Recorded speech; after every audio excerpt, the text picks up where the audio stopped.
গাঙ্গুলি মহোদয়ের ইজলাসে এটা পরেশ অধিকারীর মেয়েকে অবৈধভাবে ওয়েটিং লিস্টে নাম থাকা সত্ত্বেও চাকরি দিতে গিয়ে ববিতা দাস তিনি যে মামলা করেছিলেন সেই মামলার ফলশ্রুতিতেই তদানীন্তন বিচারপতি আজকের সাংসদ অভিজিৎ গাঙ্গুলি মহোদয়, যার উপরে কালকে মুখ্যমন্ত্রী খুব রাগ দেখিয়েছেন, একজন জাস্টিসকে, একজন বর্তমান এমপিকে তার পদবি বিকৃত করে, যেহেতু তিনি হিন্দু, এটা অন্য ধর্মের লোককে পারতেন না করতে, ডাঙ্গুলি। তাহলে পশ্চিমবাংলার যত গাঙ্গুলি আছে সবাই কি ডাঙ্গুলি মুখ্যমন্ত্রীর ভাষায়? এটা মুখ্যমন্ত্রী ব্লিচিং ফিনাইল দিয়ে ওর মুখটা পরিষ্কার করা দরকার আগে। এত নোংরা ভাষা, নোংরা কদর্য আক্রমণ উন্মাদের মতো। ভাইপো মাল তুলেছে কুন্তল শান্তনু কালীঘাটের কাকুর মাধ্যমে, ভয়েস রেকর্ডে ধরা পড়েছে। ৭৩ মিনিটে ৭৩ বার অভিষেক ব্যানার্জি বলেছে, আর উনি কিচ্ছু জানেন না। চোরের মায়ের লম্বা গলা, ভাজা মাছটা উল্টে খেতে জানেন না। তিনি কেঁদে ভাসিয়ে দিচ্ছেন। আমি ৪৪ প্যারাটা পড়ার জন্য আমার বঞ্চিত চাকরি প্রার্থী, বঞ্চিত নয়, যারা মমতা ব্যানার্জির ভুলের খেসারত দিলেন, তাদের কাছে বলবো প্যারা ৪৪ পড়ুন।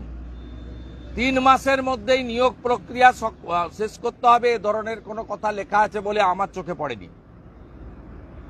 যারা আগে যেখানে কাজ করতেন সেই কথা বলা হয়েছে, এবং আমি অনেক এক্সপার্ট লয়ার বিশেষজ্ঞদের সঙ্গে কথা বলেছি, এবং আমারও দীর্ঘদিন ধরে, আমরা লয়ার না হলেও ল মেকার, ২০০৬ থেকে একাধিকবার এমপি এমএলএ চেয়ে ইন্ডিভিজুয়ালি সুপ্রিম কোর্টে আবেদন করেন।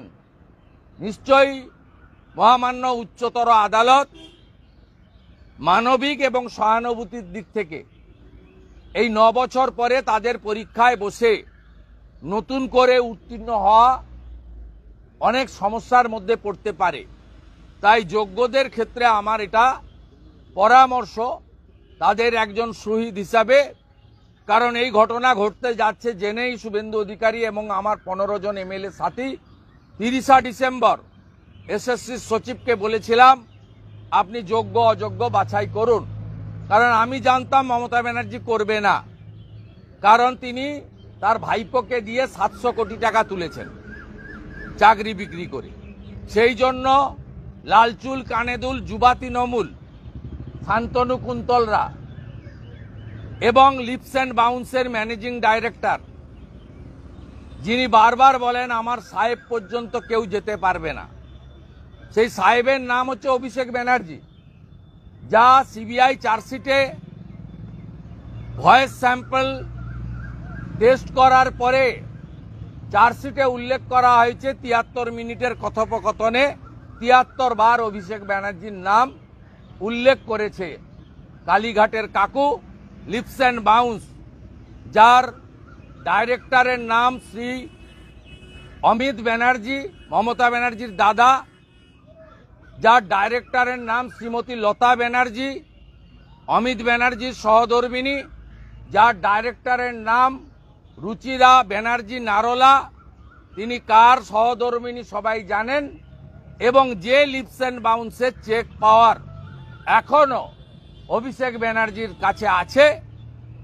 অতএব প্রমাণিত মুখ্যমন্ত্রীর পরিবার এই চুরি, দুর্নীতি, ৭০০ কোটি টাকা, ৬,০০০ চাকরি বেচার ক্ষেত্রে ৬,০০০-এর কাছেই টাকা নেয়নি, ৭00-৮00 তৃণমূলের নেতা পেয়েছেন, যার মধ্যে এমএলএদের মেয়ে, ছেলে, আত্মীয় স্বজন, জেলা পরিষদ কাউন্সিলর আছে। এর আগে আমরা একটা গ্যালারি করেছিলাম বিধানসভায়, আবারও গ্যালারি করে তাদের ছবি প্রকাশ করব, কোন কোন নেতা নেত্রী, এমএলএ এমপির আত্মীয়রা পেয়েছেন। বাকি চাকরি বেচা হয়েছে। তাই আমি যাদের ওএমআর ঠিক আছে তাদের ক্ষেত্রে আবেদন করব যে আপনাদের উচিত ন্যাচারাল জাস্টিসের জন্য ইন্ডিভিজুয়াল রিট সুপ্রিম কোর্টে করে আপনাদের আরেকটা আইনি চেষ্টা করা। আমি গতকালও বলেছি, আজও বলছি, ভারতীয় জনতা পার্টির সরকার 10 মাস পরে বাংলার মানুষ তৈরি করবে। আমরা যোগ্যদের তালিকা বের করে সেই যোগ্যদের নিয়ে, যোগ্য তালিকা নিয়ে তাদেরকে আইনি লড়াই করে তাদের চাকরি ফেরত পাওয়ার কথা বলবো। 3 মাসের ডেডলাইনের বিষয় নেই, অর্থাৎ এই মুহূর্তে যোগ্যদের চিন্তিত হওয়ার কোনো কারণ আছে বলে আমি মনে করি না। এবং আমি উচ্চতর আদালত থেকে সবাইকে অনুরোধ করব যে এই প্রায় 18,000 যোগ্য শিক্ষক শিক্ষাকর্মী তারা যাতে কোনোভাবে ক্ষতিগ্রস্ত না হন, এটা দেখার দায়িত্ব আমাদের। কোনো যোগ্য শিক্ষক শিক্ষাকর্মী মিডিয়ার সামনে কাঁদছিলেন এবং বলছিলেন আমাদের সামাজিক সম্মান নষ্ট হলো।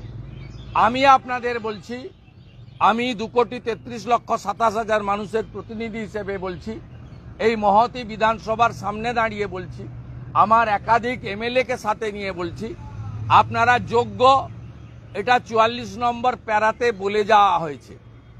তাদের চাকরি বাতিল হবে, তাদের কারো তালিকা প্রকাশ না করলেও সুপ্রিম কোর্ট 3-4টি বিষয় বলেছেন। তাতে 1 নম্বর হচ্ছে যে ওমার পুড়িয়ে দিয়েছিল পার্থ চ্যাটার্জি, এসপি সিনহা, সুবীরেশ বাবুরা, সেই মনীষ জৈনরা, সেটাকে সিবিআইর যে সিট হয়েছিল তারা একটা এক্সট্রাঅর্ডিনারি গুড জব করেছে ক্ষেত্রে। সেই সিট, সেই সমস্ত গাজিয়াবাদ থেকে পুনরায় ওএমআর বের করেছেন। তাতে সুপ্রিম কোর্ট পরিষ্কার 44 প্যারাতে বলেছে ওএমআরে যাদের নাম্বার টেম্পারিং করা হয়েছে কেবলমাত্র তাদের চাকরি বাতিল করতে হবে। তালিকাটা এসএসসি রাজ্য সরকার পরিচালিত, তাকে ঠিক করতে হবে, যেহেতু কোর্টে দেয়নি। এবং প্যানেলের মেয়াদের পরে একটা প্যানেলের মেয়াদ থাকে, এসএসসির রুলস ভায়োলেশন হয়েছে। এই মেয়াদের পরে যে 2000 জন কোভিডের সময় নিয়োগ হয়েছে, 2020 সালে বিকাশ ভবনে লুকিয়ে লুকিয়ে ইন্টারভিউ করে নিয়োগ করা হয়েছে, সেই তাদেরকে বাতিল করার জন্য বলা হয়েছে। এমন 3-4টি পয়েন্ট তারা দিয়েছেন। তাই যোগ্যদের ক্ষেত্রে আমি মনে করি কোনো সময়সীমা নেই, তাদের চিন্তার এই মুহূর্তে কোনো কারণ নেই। তাদের সুপ্রিম কোর্টে ইন্ডিভিজুয়াল রিট করার অ্যাম্পেল স্কোপ রয়েছে, অতএব তাদের সঙ্গে বাংলা আছে। আপনারা মেধাযুক্ত শিক্ষক শিক্ষিকা শিক্ষাকর্মী, আপনারা এতটুকু মাথা নত করবেন না। সুপ্রিম কোর্টের অর্ডারে রাজ্য সরকারের অসহযোগিতার কথা বলা হয়েছে, 17 দফা করাপশনের কথা বলা হয়েছে, 17 type of malpractices happen regarding this recruitment, এটা বলা হয়েছে। আমরা সবাই চাকরি যাক, এটা কারোর চাইনি, চাইব না, অযোগ্য ছাড়া। কিন্তু আমরা সবাই 2022 সালের 5ই মে মমতা ব্যানার্জির সভাপতিত্বে যে অতিরিক্ত শূন্যপদ তৈরির রেজুলেশন ক্যাবিনেট করেছিল, সেই ক্যাবিনেটকে জেলে দেখতে চাই। 3000 চাকরি রিক্রুটমেন্টের জন্য যদি হরিয়ানার প্রাক্তন মুখ্যমন্ত্রী প্রয়াত ওম প্রকাশ চৌটালাকে 5 বছর তিহার জেলে কাটাতে হয়, 2022-এ 5ই মে তদানীন্তন ক্যাবিনেট মিটিংয়ে উপস্থিত থাকা সব মন্ত্রী এবং হরিকৃষ্ণ দ্বিবেদী chief secretary, education secretary Manish Jain, finance secretary তদানীন্তন মনোজ পন্থ, এদেরকে জেলে দেখতে চায় বাংলা। এবং ডিভিশন বেঞ্চ হাইকোর্ট এই পয়েন্টে, সুপার নিউমেরারি পয়েন্টে সিবিআই তদন্তর নির্দেশ দিয়েছিল। এরা আলাদা করে পিটিশন করে আগের সিজিআইর কাছ থেকে স্টে লাগিয়েছিল।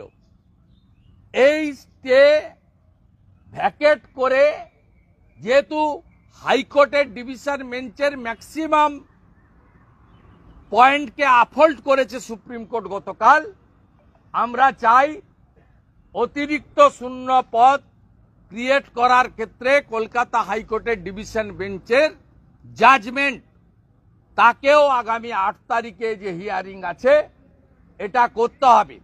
কারণ 44 প্যারা, আবার বলছি, থার্ড টাইম রিপিট করছি, সেখানে ক্লিয়ারলি বলা আছে এই করাপশন প্রাতিষ্ঠানিক করাপশন, প্রতিষ্ঠান থেকে করা হয়েছে।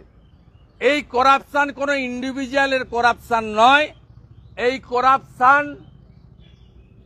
চোর মমতার নেতৃত্ব, তারা এই করাপশনের দায়ী, একথা স্বর্ণাক্ষরে এই ঐতিহাসিক জাজমেন্টে লিখে দেওয়া হয়েছে। তাই সবাই প্রে করুন ভগবানের কাছে এই পাপ যাতে জেলে যায়। মমতা নামক এই চোর এবং পাপ, এই ঘৃণিত মুখ্যমন্ত্রীর চেয়ার আজকে বাংলাকে সর্বনাশ করেছেন। শুধু এক্ষেত্রে নয়, 113টা অবৈধ ওবিসি গ্রুপকে, যার মধ্যে 109টা মুসলমান, তাদেরকে ওবিসি করতে গিয়ে 10 লক্ষ সার্টিফিকেট বাতিল। পুনরায় সার্ভে হয়েও কোনো লাভ হবে না। 15ই জুলাই ডেট আছে আবার। এক্ষেত্রেও পথে বসালেন 10 লক্ষ মুসলিম যুবক যুবতীকে এবং বঞ্চিত করলেন প্রকৃত হিন্দু ওবিসিদেরকে। এরও পাপ আপনাকে ভুগতে হবে। আর থার্ড পয়েন্ট, আমরা আশাবাদী যে গতি প্রকৃতিতে ডিএ মামলার শুনানি শুরু হয়েছে পুনর্বার অনেকদিন পরে, 2015 সাল থেকে এরিয়ার সহ কেন্দ্রীয় হারে ডিএ এই রাজ্য সরকারকে এককালীন রাজ্যের সমস্ত সরকারি কর্মচারী এবং পেনশনার্সকে দিতে হবে। সেদিনের অপেক্ষায় আমরা আছি। আরো অনেক কিছু আপনারা দেখতে থাকবেন এবং 7 তারিখে মমতা ব্যানার্জি ড্রামা করুন। ওই দিন আমরাও চোর মমতা স্লোগানে এই রাজ্যকে ভরিয়ে দেব। দফা 1, দাবি 1, মমতার পদত্যাগ। চোর মমতার বিরুদ্ধে আবার আওয়াজ তুলতে হবে। চোরেদেরকে আমরা জেলে দেখতে চাই। মনোজ, ওরা খুঁজছিলেন না মিডিয়া?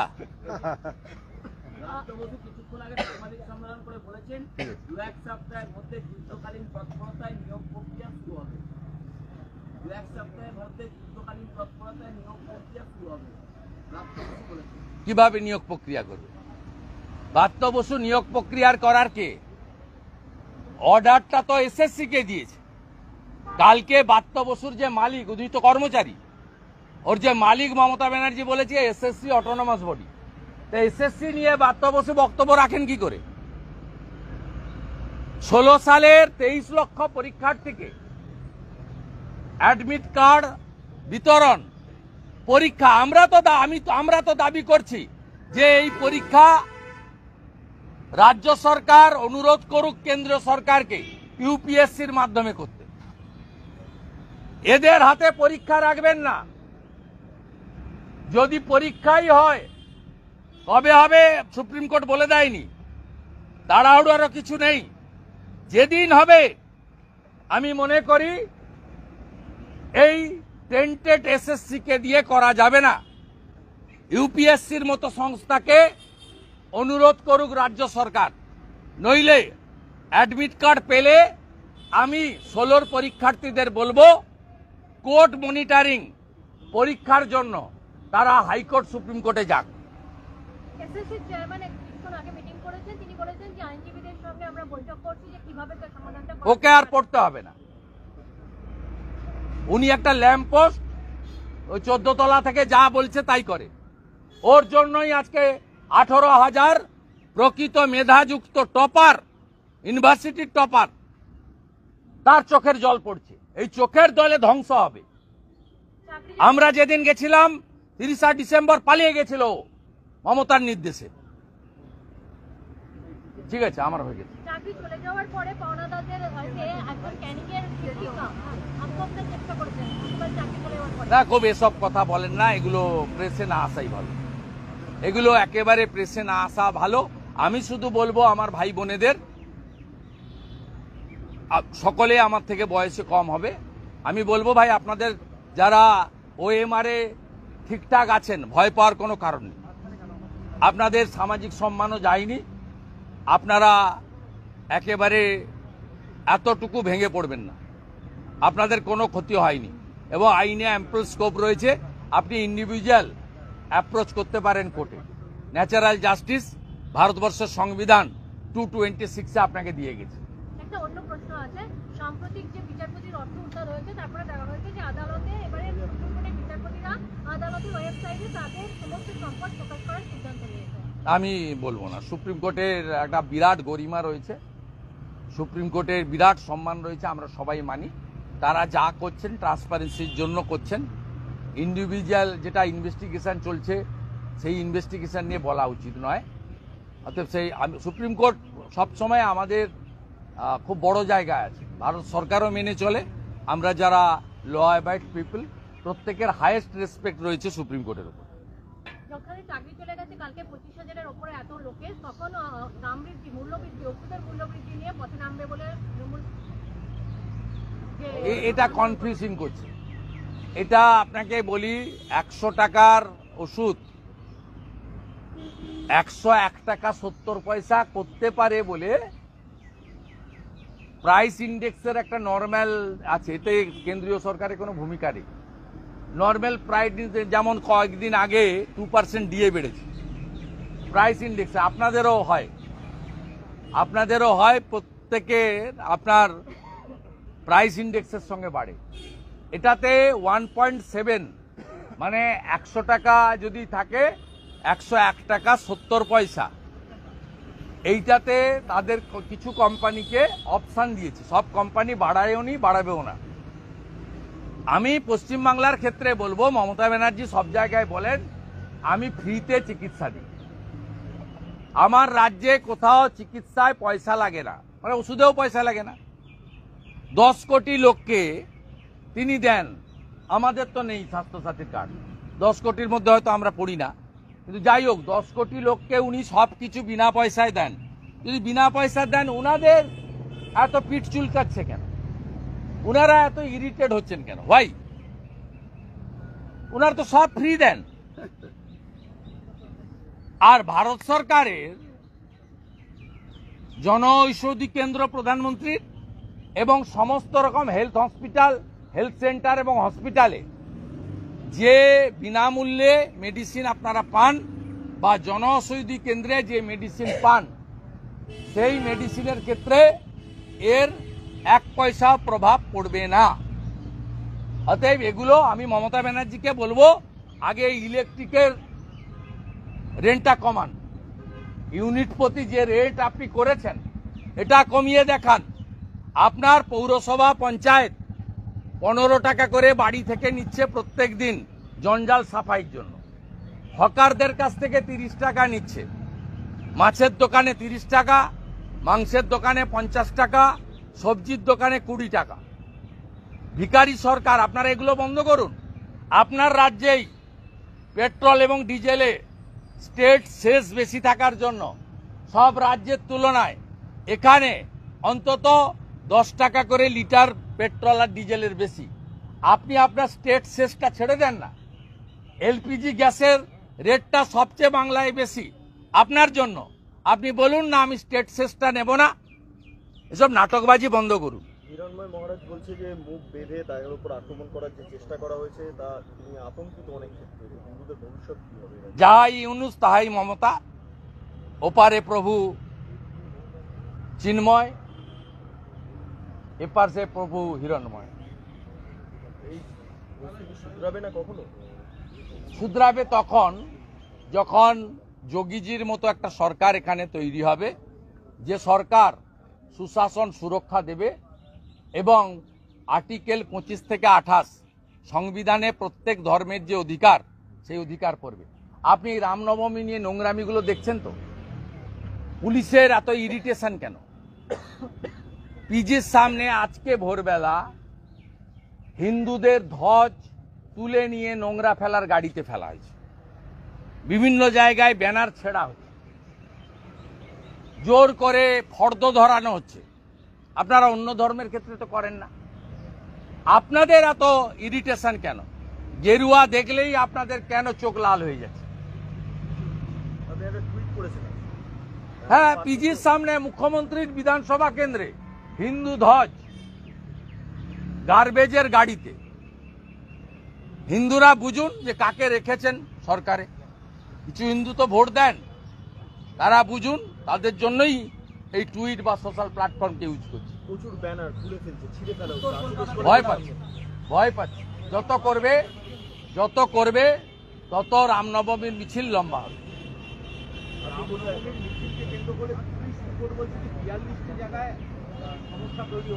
সেটা আপনাকে কে বললো? কে বলেছে? কোট করুন নাম। আপনি সূত্র মারফত পেয়েছেন, সূত্রের তো উত্তর আমি দেব না। পুলিশ এবং তৃণমূল গন্ডগোল করলে গন্ডগোল হবে। মুসলিমরা ঈদ পালন করেছে, কোথাও গোলমাল হয়নি, কারণ হিন্দুরা গোলমাল করে না। আমরা সেদিন রাস্তায় থাকবো, আপনারা গোলমাল করবেন না, শান্তিপূর্ণ হবে। ধ্বজ নিয়ে, জয় শ্রীরাম নিয়ে, রামচন্দ্রের ছবি নিয়ে,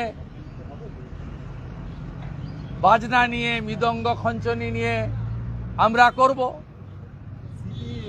আপনারা চুলকাতে আসবেন না। ওই একটা দিন আমাদের ছেড়ে দিন, গাড়িতে ধ্বজ থাকবে, বাড়িতে ধ্বজ থাকবে, মোটরসাইকেলে ধ্বজ থাকবে। হাই হ্যালো ছোড়ো, জয় শ্রীরাম বলো, সারাদিন জয় শ্রীরাম বলবো। আপনার সঙ্গে দেখা হলেও বলবো, আপনি ফোন করলেও বলবো। বাড়ির মাথায় ধ্বজ উঠবে, মোটরসাইকেলে ধ্বজ থাকবে, গাড়িতে ধ্বজ থাকবে, ঠাকুরের পুজো হবে, ভোগ নেব, শাঁখ বাজাবো, দীপদান করব।